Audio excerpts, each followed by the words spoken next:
What should people seriously stop buying? Herbalife. Does anyone else notice that those Herbalife smoothie places keep popping up all over, but they are so shady about it? They look like average pop smoothie places with no Herbalife branding on the outside or anywhere inside, but then they start making your smoothie and bam, they pull out the Herbalife powder. Literally just happened to me. There's a small, cute smoothie place near where I work that I've been wanting to try. They posted on social media that they have an app, and I thought, a small place like this has their own app. Nope. The QR code took me to the Herbalife app. Glitter. Sparkles, glitter and sequins on everything, especially kids' items. You think it's hard to get that shit out of your house after craft time? It's microplastic, and it's going into our waterways and oceans. Yet the toy stores and clothing stores are adding more sequins and glitter every day. Makes me furious. Just stop buying it. Detox teas or anything that claims to help rid you of toxins in your body. If you can't do that on your own already, then you need a kidney or liver transplant, not a tea that a fit mom is trying to sell you. Also, those ads that claim you have an outrageous amount of toxic poop inside you. 5, 10, 20 pounds. It's absolute poetry that people who are full of shit try to say it's you that's full of shit. Did you know that the human body has 15 to 20 pounds of toxic poop inside it at any time? Any kind of shower gel or face wash that has those plastic microbeds in them. The beads are small enough to get through most filtration systems and are ruinous to marine life. They are banned in the United States in face washes, body scrubs, toothpastes, and the like if they are not biodegradable. Unfortunately, there are still major markets this ban does not address. They are not technically banned in sandblasting products, cosmetic products that are left on the skin, detergents, and possibly many more types of products that are just so hard to track down. Shark fin soup. The fishers only want the fin and throw the shark out to the sea after cutting it since the other body parts have no monetary value, letting the shark to die. How does the rest of the meat not have any demand? I believe shark meat in general is very high in mercury, meaning eating a lot of it is very bad for you. The real reason though is that the fins are worth so much that taking up room with actual whole sharks just isn't cost effective. I can't understand the people that buy holiday decor every single year. Are people buying fake trees and tossing them every year and needing a new one? Same with ornaments and whatnot. Obviously, people move out of their parents, or they need to replace ornaments if they're broken or something, but the amount in stores does not add up to me. Why so much new stuff every year? Our city has a spot to dump your real Christmas trees to be ground into mulch. Every year there are multiple trees on the pile still fully decorated, lights, ornaments, the whole thing. It always blows our minds. Plastic bottles. Just buy a water filter and fill up the same bottle. Some stores here have machines that can refill your shampoo bottles, so you don't have to buy a new one every time. I wish that was standard with all toiletries and also things like cereal and drinks. I use these things every day and buy it constantly. At the very least let me buy a massive 2-liter bottle of shampoo, so I don't use quite as much plastic. Pisses me off buying it over and over every 250 milliliters or cereal in 300 grams boxes. Let me shovel 5 kg in a box and be done with it for a while. And like rice, pasta, any dry, durable food ingredients that we could do it with.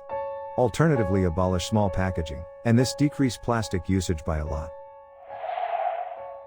Plastic packaging.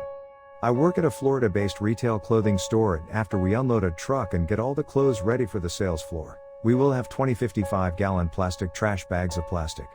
It's fucking ridiculous. This seems impossible to avoid and I hate it. And then, I found out that the recycle industry is mostly a lie and feel hopeless. What is stopping scientists from finding a plastic replacement? Think of it this way, every single thing you get that's made of plastic will be around in 10,000 years. You're making a 10,000-year decision when you neglect to bring your reusable bags to the grocery store. Pipette tips. Gloves. Reagent cartridges. Blood tubes. Cuvettes.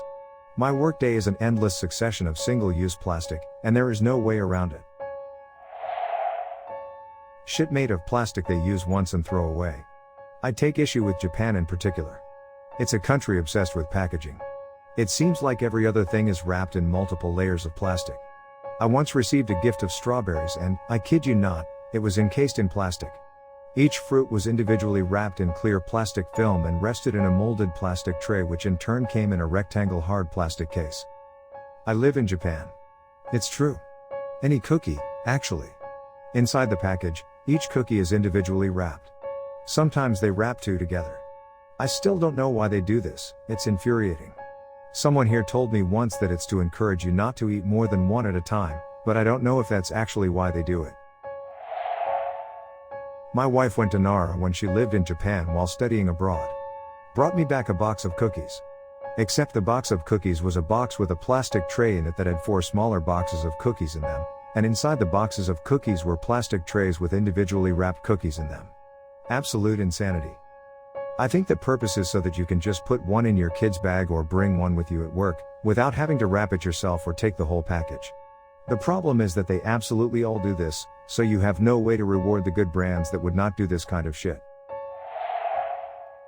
Cheap children's party favors. We aren't talking the colorful pencils and paper pads that actually have some use. I'm talking about the nondescript plastic forms with popular media stickers and other garbage. The amount of trash plastic available for this niche is staggering, especially given that most of those toys hold a child's attention for 2 hours. Also, Happy Meal toys. Great for a collector, because most of them get thrown out 6 months after being found behind the couch. Legos are highly resealable, giftable and tradable. Hot Wheels last forever. Most toys have at least a possible second life. But party favor crap is just crap. I just had a salad kit thing. The salad came in a plastic bowl with a plastic seal on top. You take the seal off and there is a plastic tray holding the different components of the salad, suspended above lettuce, spinach, etc. That plastic tray has a plastic seal on it. When you open that plastic seal, you'll find a plastic vacuum sealed pouch of chicken, a plastic pouch of cheese, a plastic pouch of dressing, etc. The amount of plastic I use is not normally on the forefront of my mind, but that salad is absolutely crazy with how much single-use plastic crap it has. Animals and pets, they can't take care of for the rest of their lives. Growing up, we had indoor rabbits as pets. People need to view getting a rabbit like getting a cat or dog. They aren't some animal you can leave in a cage in your kid's room and ignore until you feed them. They're social. They need to be part of the family. And rabbits need to be taken to a vet that specializes in them. They need spayed or neutered. They need checkups. They need emergency medical attention. People just don't understand goldfish and it angers me. I've spent hundreds of dollars to keep alive with medication and water treatments. I had to learn the hard way about how filthy they are. I knew they were dirty, but I can't keep a second fish in my 30 gallons tank just by how dirty they are. I've tried twice, the first one sadly died, the second one I realized what the problem was and realized my tank couldn't handle more than one fish even if people said that it could, so I returned the new fish to the pet store.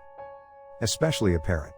Some parrots can outlive a human and it isn't fair to the bird who has to live with someone else when their owner dies. Parrots get attached to their owner and can go into depression if they no longer have them. Tortoises are terrible pets too. I got one when I was 6. My parents were wrong to not research and think through the commitment and offloading it onto a literal child. I did my best and continue to do so, but to keep a tortoise properly requires a lot of space, commitment and money. Ours has a single bed-sized indoor enclosure where he lives outside of summer, but it's not enough for him. In nature, he would travel long trips and it shows. It's quite common for tortoises to pace around their enclosures. They can't be kept on floors, they're slippery, leads to misaligned limbs and swimming instead of walking upright, drafty and dusty, respiratory illness, and may be dangerous in form of people stepping on them, other pets nabbing them, eating something they shouldn't. If anyone is dead set on getting a tortoise, get a pre-loved one and prepare to be flexible with your home around the tortoise's needs, do lots of research, and fully accept the responsibility the task requires.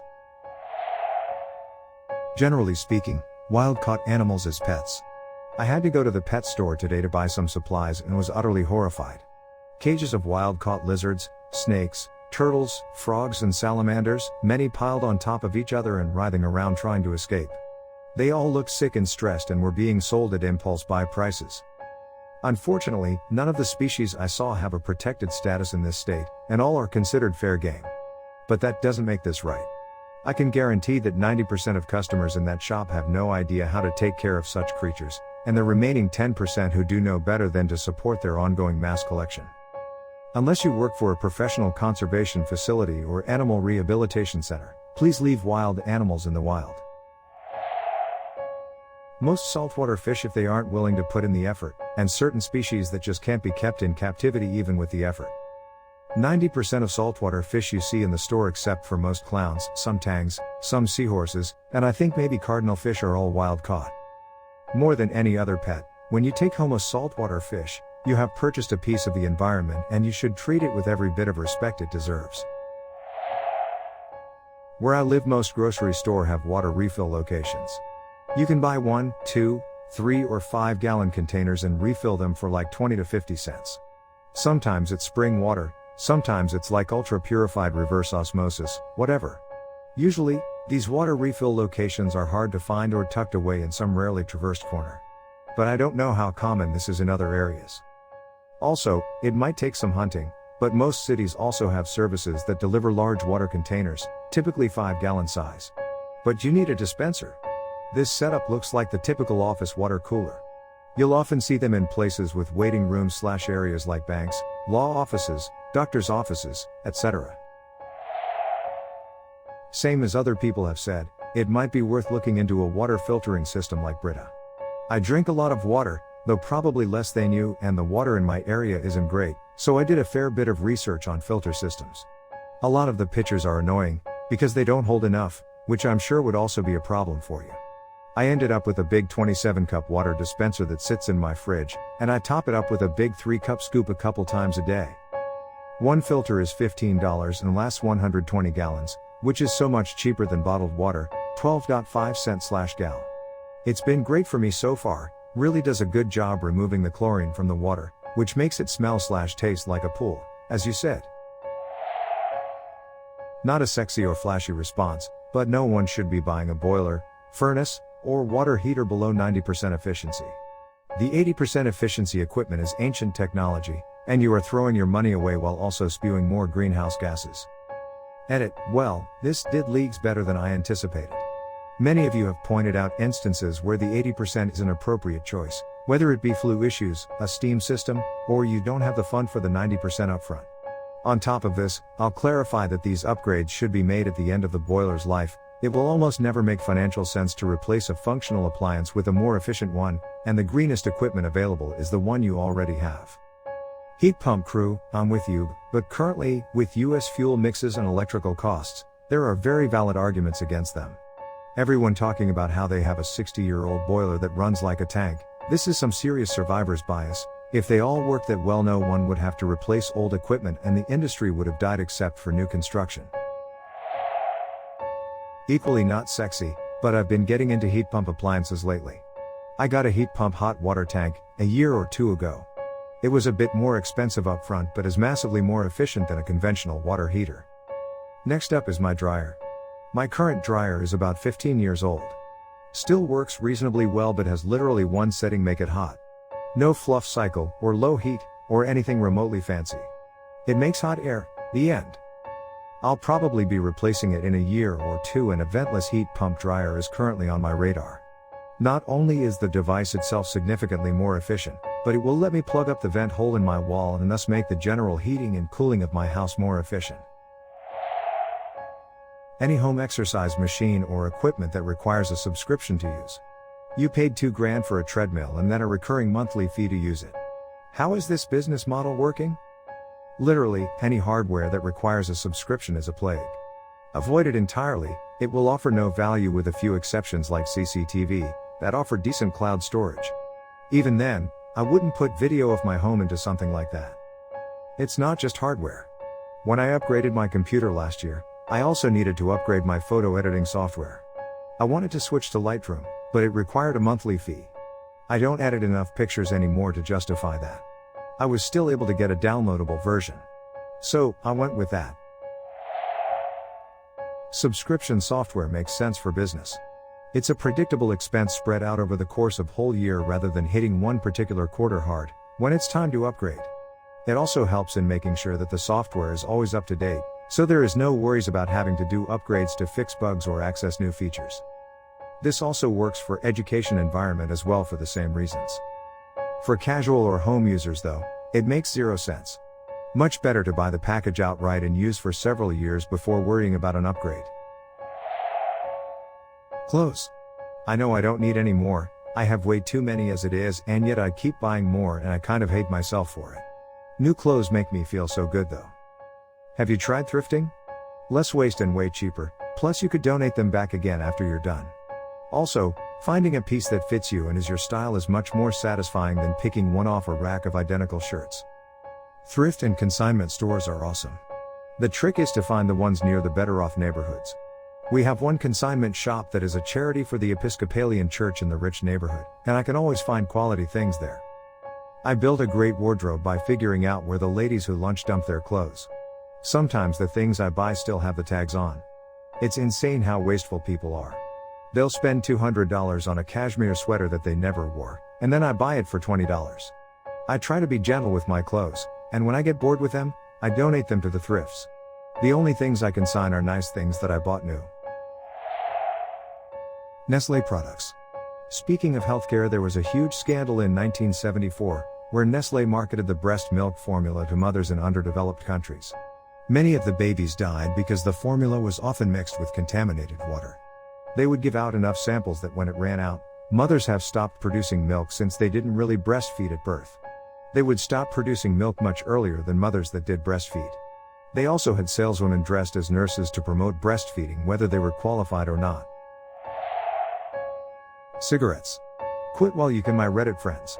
If you need help doing so, we can be friends and I can help you all I can. Tried to quit for years. Finally succeeded by just changing my perspective on what quitting means. I decided to look at it as a punishment for myself rather than being for my health. Every time I wanted one, rather than thinking no I can't. It is bad for me and I'm trying to quit, I would think too bad, fuck boy, you don't get to have what you want anymore because you can't control yourself. I quit the easiest way possible. For me, anyway. I tapered off. Smoking half a pack a day. Okay, great. Then you only smoke half a cigarette at a time. And put that half back in the pack to smoke it later. Then, it was dropping a smoke break here and there.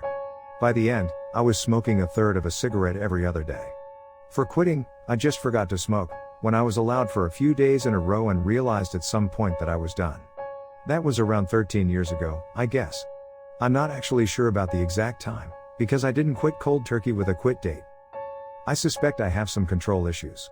Because I still have that partial pack of Benson and Hedges extra light menthol in a parka that I haven't worn since I quit smoking, and I won't toss them because it means that I'm choosing not to smoke instead of being deprived of it by someone/something else. This keeps it as my choice, under my control. But, hey, it's worked for me. This is where I'm at with comics. No longer getting enjoyment from them, but at the same time, I don't want to sell them. I'm currently finishing up a few series that I actually want to know the ending of, but after that, I don't intend on buying anymore. And then, I may go through and reread a series and decide if it's worthy enough to be kept to give to future kids or my niece/nephew when they're older, or to try and sell it to get some money back. The biggest issue though is the sheer space they take up. Not looking forward to moving them again. Main thing that comes to mind for me is batteries. I paid for some decent rechargeable batteries, back at the start of 2015, as I was going through one AAA battery a week, and it's honestly saved so much money and waste. I've literally just recycled 2 last month, the first 2 to die in 6 years. The other thing that stands out for me is Samsung products. I feel their quality control has declined over the last few years, and I've totally lost faith in their products. The S4, S5, Tab S2 have all had battery and software issues. The A70 had a USB-C sub-board module issue, had 3 repaired with the same issue, and the Tab E had a SIM card, micro SD card slot issue. Rechargeable batteries are a serious game changer. My wireless mouse goes through 2 AAA batteries every 2 to 3 weeks. I haven't calculated my cost savings, but it's huge. It's converted me to using rechargeable for everything. People need to stop buying anything they don't need. Most products create a want and then fill it. And the only purpose of the product is to take money from you and give it to the distributors. I go to estate sales all the time and I see tons of crap that people buy and never use. You do not need the latest version of a Vegamatic. You will never use a slap chopper. The set and forget rotisserie will be used to cook 1 chicken, and then it will go to your basement to be set down and forgotten. That 1 chicken cost you a lot to cook. You do not need a snow globe from the gift shop to commemorate your trip to the world's biggest ball of twine. It is true that a lot of people make a living making, selling, and shipping this stuff, but they need to retool and make useful things. Anything from Wish.com. It's all a bunch of low-quality plastic garbage from Chinese sweatshops that use stolen photos from the actual companies and small businesses that make the real thing. Sure, there are a ton of Chinese knockoff sites, but I don't understand why so many people still choose to buy things on there even after knowing how shitty they are. This is mostly for my own work, but please stop buying your kids the cheapest musical instrument you find on Amazon. Those only make it hard to play and then they'll end up quitting. Most music teachers can tell you where to buy a quality used instrument that will make your child successful and thus have more fun. This is mostly for my own work, but please stop buying your kids the cheapest musical instrument you find on Amazon. Those only make it hard to play and then they'll end up quitting. Most music teachers can tell you where to buy a quality used instrument that will make your child successful and thus have more fun. If you are a normal, working class person, you do not need to pay for tax services. Governments and financial institutions, like your bank, provide free software you can use to file your taxes. Remember that it is a tax return that you are getting, not some bonus reward, so if you don't have to, it does not make sense to pay to get your own money back.